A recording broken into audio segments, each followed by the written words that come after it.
É como diz o ditado: se o socialismo não deu certo na Alemanha, é porque não dará certo em nenhum outro lugar. Este é o Visão Libertária, sua fonte de informações descentralizadas e distribuídas. 32 anos atrás, na fatídica data de 9 de novembro de 1989, caía finalmente o infame Muro de Berlim, dando início ao processo de reunificação das duas Alemanhas. A extravagante estrutura de ferro e concreto, que contava com 45 quilômetros de comprimento e cerca de 3 metros de altura, era muito mais do que uma barreira física. Era o símbolo da cortina de ferro instalada pelos socialistas para impedir o acesso da população aos países capitalistas. Ao longo de 40 anos de existência, o Muro de Contenção Antifascista, como era carinhosamente apelidado pelos marxistas, contava com reforço de mais de 10 mil soldados, centenas de cães de guarda e torres de vigilância, e até mesmo minas terrestres, além de uma área de centenas de metros cheias de obstáculos, chamada Zona da Morte, na qual muitos alemães perderam a vida tentando escapar do despotismo soviético. Não obstante esse tremendo esforço por parte da elite dirigente em manter a população confinada na área socialista, ainda assim muitos alemães tentaram atravessar aquele horrendo obstáculo, e alguns felizmente tiveram sucesso em seu objetivo. Os números oficiais dizem que mais de 5 mil pessoas conseguiram atravessar aquelas barreiras, quer fosse correndo, desviando-se heroicamente das balas, ludibriando os guardas com documentos e uniformes falsos, ou mesmo nadando, ou até mesmo cavando túneis com centenas de metros no subsolo. A propósito, o mais famoso desses túneis ficou conhecido como Túnel 57, no qual Joachim Neumann, um engenheiro alemão de 21 anos, que já havia alcançado o lado ocidental, cavou um túnel de volta ao território ditatorial para ajudar na fuga de sua namorada e de outras 56 pessoas. Mas infelizmente nem todas as tentativas de fuga tiveram um final feliz, sendo que algumas centenas dos que tentaram fugir entraram para as estatísticas dos mortos e feridos pela Stasi, a polícia secreta alemã. Em alguns casos, a Stasi conseguia informações antecipadas e frustrava o trabalho de construção de túneis. Outras vezes, os próprios esforços desesperados dos alemães acabam por chamar demais a atenção, e eles acabavam presos antes de qualquer medida efetiva para tentar atravessar a fronteira.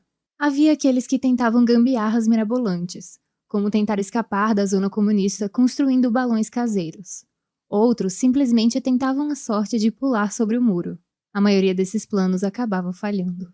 Em alguns casos, os desafortunados fugitivos eram baleados, e por azar, acabavam não morrendo imediatamente, mas terminavam alvejados e deixados sangrando no meio do caminho. Talvez você não saiba, mas um fato curioso sobre o muro é que a estrutura não fazia parte dos planos iniciais dos dirigentes socialistas, tanto que eles só construíram o muro em 1961. Ocorre que após o término da Segunda Guerra Mundial, e tendo as potências vencedoras dividido o território alemão, muitas pessoas começaram a fugir da porção alemã que era governada pelos soviéticos. As estatísticas dizem que naquele período, aproximadamente 4 milhões de pessoas já haviam abandonado o território socialista. Curiosamente, esse número é comparável ao êxodo de países do Oriente Médio que se encontram em guerra civil. Por conta disso, os dirigentes socialistas sabiam que era só questão de tempo para que eles estivessem governando um país deserto. E assim, sem prévio aviso, Moscou decidiu erguer a barreira de contenção na divisa com a Alemanha Ocidental. Essa decisão foi fatal para aqueles que ainda tinham planos de emigrar, mas infelizmente, o muro não era a única forma de controle na Alemanha Oriental, e na verdade, talvez nem fosse a mais brutal. Conforme mais documentos, antes secretos, chegam a conhecimento do público, o mundo começa a ter uma noção mais aproximada das trevas que imperavam no antigo regime.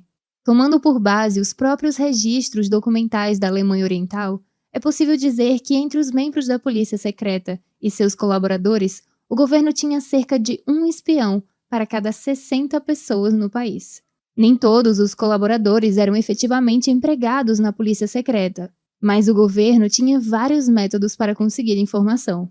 Um desses métodos era justamente a manipulação ideológica, que criavam um fanatismo e uma lealdade ao partido tão grande que muitos prontamente denunciavam seus próprios familiares e vizinhos por atividade antirrevolucionária. Atualmente, diante dos registros da Stasi, que sobreviveram para contar a história, não é incomum que pessoas acabem por descobrir que foram espionadas a vida inteira por seus maridos ou filhos. Tamanha era o grau de fanatismo que alguns tinham pelo regime. Para rastrear o movimento de pessoas ditas suspeitas, o regime usava das mais diversas táticas, a ponto de usar odores em objetos pessoais dos cidadãos para que os cães policiais pudessem rastreá-los, e, em certos casos, até colocando material radioativo em seus pertences para soar alarmes quando eles tentassem passar pela fronteira. Assim, não fica difícil compreender o porquê de muitos optarem por enfrentar os riscos da travessia pelo muro do que simplesmente aceitar viver naquela fúnebre atmosfera infeliz. Essa teimosia dos alemães deve ter sido quase incompreensível para os socialistas mais fervorosos, pois afinal, aqueles proletários germânicos estavam sendo salvos da exploração capitalista que havia nos países burgueses. Então, por qual razão eles faziam tanta questão de fugir do paraíso socialista e arriscar a vida para chegar ao inferno capitalista judaico-cristão ocidental? Ironias à parte, havia alguns fugitivos que optavam por um percurso diferente, viajando primeiro para a Hungria, para em seguida atravessar a fronteira austríaca. Essa pitoresca rota de fuga foi particularmente importante no fim dos anos 80, pois o processo de reabertura da Hungria já havia começado, já que em 1989 o comunismo já tinha enfraquecido de forma tremenda nos países aliados e satélites da União Soviética. Com isso, as barreiras físicas entre a Hungria e a fronteira austríaca já começaram a cair em maio de 1989, 6 meses antes da queda do Muro de Berlim. Muitos alemães não pensaram duas vezes e aproveitaram a chance de viver uma vida mais livre do outro lado da muralha. Assim, com o inegável enfraquecimento dos tentáculos soviéticos no leste europeu, a queda do Muro de Berlim também tornou-se inevitável e acabou por efetivar-se em 9 de novembro de 1989. Dessa forma, o fim do famigerado muro de contenção antifascista foi, na verdade, a conclusão de um processo de esfacelamento da cortina de ferro que já se deteriorava há muitos anos.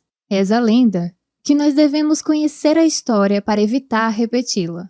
A divisão da Alemanha, com resultados tão benéficos para o lado ocidental e com resultados tão sofríveis para o território socialista, serve como uma sonora evidência contra esse nefasto sistema político.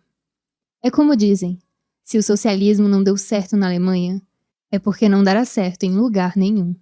Mas não se surpreenda se por um acaso os militantes da região dogmática de Karl Marx ainda assim argumentarem que o socialismo é o melhor sistema. Alguns deles até usam de curiosas estatísticas para dizer que a vida sexual das alemãs era melhor durante a vigência do inditoso regime vermelho. Sim, por incrível que pareça, eles têm até livros desenvolvendo a tese de que o igualitarismo do leste ajudava as comunistas a se libertarem das amarras do patriarcado e que, por isso, elas mais e melhor. Não, você não ouviu errado. Até uma foto de origem duvidosa da chanceler Angela Merkel numa praia de nudismo é usada como argumento de que as alemãs do leste tinham mais liberdade sexual. Bem, o golpe tá aí. Cai quem quer. Fato é que, podendo ou não encontrar a Angela Merkel numa praia de nudismo, ainda assim, havia uma incomensurável fila de pessoas na Alemanha Oriental desejosas de escapar do paraíso socialista. E mesmo na atualidade, mesmo passados 32 anos desse fatídico evento, as zonas alemãs que eram governadas pelos socialistas até hoje não se recuperaram da tragédia marxista, havendo uma enorme discrepância de renda e qualidade de vida entre a parte leste e a parte oeste de Berlim. Isso posto, podemos nos empenhar para que cada vez mais fatos como esses venham a conhecimento do público geral, para que de uma vez por todas as pessoas consigam superar a virulenta ignorância que é espalhada pelos propagandistas da causa de Karl Marx. E se você quiser saber mais sobre acontecimentos que levaram à queda da União Soviética, veja nossa série de vídeos sobre o acidente nuclear de Chernobyl. Os links estão na descrição desse vídeo. Obrigada por sua audiência. Esse artigo foi sugerido e escrito por Rodolfo Andrello, revisado e narrado por JJ Líder. Se Se você gostou desse vídeo, clique no ícone de curtir abaixo e compartilhe em suas redes sociais. Para ser notificado de outros vídeos, inscreva-se no canal e depois clique no ícone de campainha. Escreva artigos você também, acesse o nosso site visãolibertaria.com. Até a próxima!